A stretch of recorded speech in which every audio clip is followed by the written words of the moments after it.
सार्वजनिक उद्योग में हमारे देश के अंदर कारखाने लगाए। जब हमने देखा हमारे देश के अंदर उन कारखानों के अंदर ये जो छोटे छोटे लखपति पूंजीपति थे, अपना शेयर डाला, पूंजीवाद का विस्तार हुआ। सन 1991 आते आते तक 1991 में हमारे देश के का पूंजीपति इतना बढ़ गया कि वह माल का उत्पादन करता था, लेकिन हमारे देश में इन लोगों के पास पैसा नहीं था कि उनका माल खपत हो जाए, क्रय शक्ति नहीं थी। इनको जरूरत पड़ गई पूरे विश्व व्यापार में शामिल होने की, इनको बाजार चाहिए था। उसके बाद इनकी संपत्ति 91 तक बढ़ते बढ़ते लाखों करोड़ों नहीं अरबों में हो गई। और हमारा उस समय जो किसान था, जो बड़े किसान थे, वो छोटे होते रहे, गरीब था और गरीब होता गया।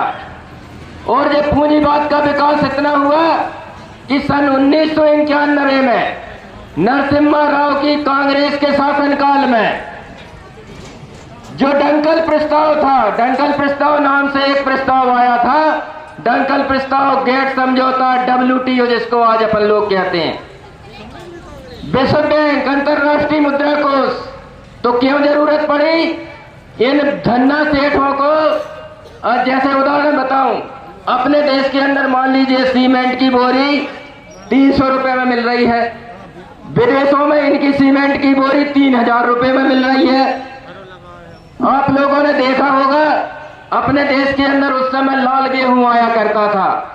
अमेरिका जो सबसे ज्यादा सब्सिडी देता है और समुद्रों में उस अनाज को सड़ाता था, तो वो अनाज हमारे देश के गरीबों को बांटने के लिए आता था, उससे उनको पैसा मिलता था।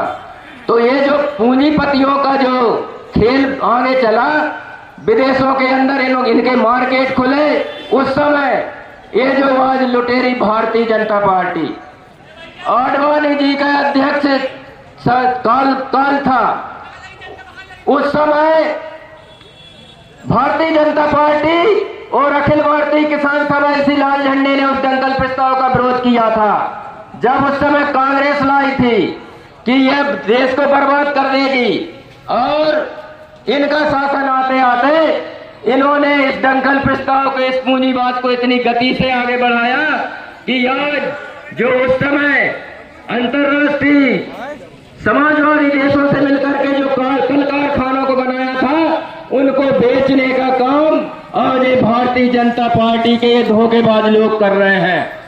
आज यह निकम्मी सरकार पूरी बोली लगा दी बैंकों को, बीमा को, सब कुछ को। तो 91 सन में हमने कहा था, ये जो ढंका प्रस्ताव आया है, ये जो रेत की खदानें हैं, ये चंबल के जंगल है, पूरे पहाड़ है, पूरे पहाड़ों को बेचने का काम और आदिवासी जो वहां पर बस रहे हैं, उन आदिवासियों को खदेड़ने का काम इस भारतीय जनता पार्टी ने शुरू कर दिया है। तो कांग्रेस की पूंजीवादी नीतियों को ये बढ़ा रही है।